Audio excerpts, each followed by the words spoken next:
If you haven't tried Game Up, then you are missing out. Imagine your favorite seltzer and your favorite sports drink had a baby, but it's way better than that.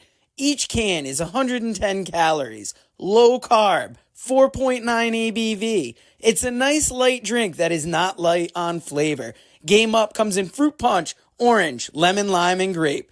Pick it up at drinkgameup.com or at your nearest liquor store. Big day ahead of us tomorrow. Hit me with those matches, and let's start dropping some predictions on the people. Randy Orton and Kevin Owens versus the Bloodline. I'm going with the Bloodline. That's Solo Sikoa and Tama Tonga. Yes, I'm sorry. Solo Sikoa and Tama Tonga.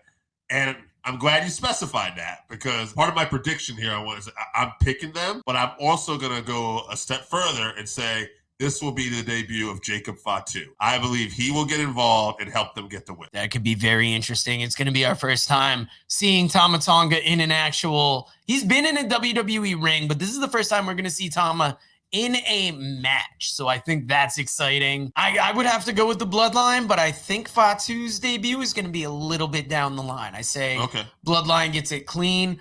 I've been really liking this new Bloodline. Solo and Tama, they feel more dangerous. They feel a little more devious, and they got to get the win there. Yeah, I mean, that's what we're going to be in agreement on. I think we'll maybe be in agreement on this one too, but we'll see. The Kabuki Warriors versus Bianca, Belair, and Jade Cargill. I would be very surprised if Bianca and Jade do not win those titles.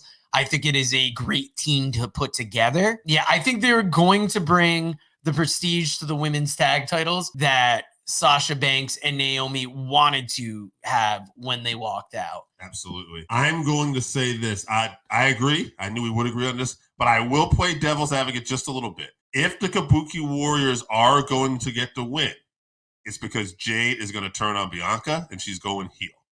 That's my prediction. I'm not saying it's going to happen, but if it does, you heard it here first. That's interesting. I almost thought you were going to say that somehow the Kabuki Warriors get the one up on Jade and Bianca, and then that pushes this match, down the line to possibly a big SummerSlam match. But that'll be one definitely to check out, because I could really see it going either of those ways. All right, next match, we got Bayley versus Naomi versus Tiffany Stratton for the SmackDown Women's Championship. Bayley's got to win here. I think Bayley, it's too early in her title reign to lose this. Tiffany Stratton, I really like what she's doing with her character. She's really athletic and something to watch in the ring. Not going to be surprised if they strap the rocket to this girl at some point, but I think it's too early. You got to go with Bayley. I'm going to disagree with you. I feel like Tiffany is on that skyrocket up, and this win is going to establish her more than she already has. I don't think it's going to hurt Bayley if she loses here, like in the people's eyes, but we'll have to see. I mean, yeah, I like it. Sometimes we got to disagree to make this a little interesting. Yeah, I like it. Well, we disagree on this one. Damian Priest defends the World Championship against Jey Uso. I could see Jey winning this title, but I'm going to say it not yet. I'll go with Damian Priest. Yeah, Jey's been getting so hot, and it's that same thing kind of like with Tiffany. Yeah. That does he get the win here, and then somebody else goes after that championship. But Damian still hasn't held it long. You feel like there's got to be a little more time with it in the ring. And unlike Bayley, it might hurt him to lose the title. He just hasn't established one. So while we're talking about Damian Priest, what do you think of the status of Judgment Day at the moment? 2 members are out. Could there be fractions in the group? I mean, there's certainly always playing that tension right now. Let's get past this weekend, but my guess is not yet. My prediction is Damian gets to win barely this week. Maybe they come close to doing this, but down the road, Damian will lose the title, and that's when it's all going to go belly up.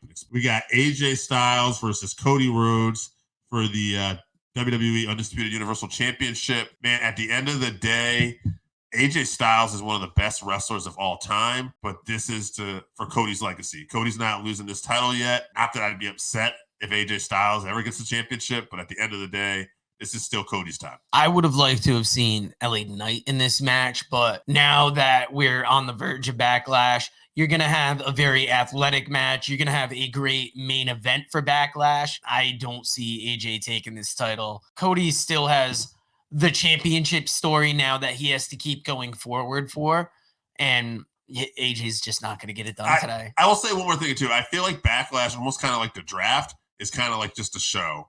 At the end of the day, I mean, unless some of these things that we're talking about happens like a Jacob Fatu, maybe Tiffany wins the title, it should be a fun show. But I feel like more focus is going to be at the event coming in Saudi with the King of the Ring tournaments, and then the Money in the Bank, and then we have SummerSlam. So I feel like once we get past Backlash, it's almost off to the races. 100%. And it's going to be great action tomorrow. It's going to be exciting.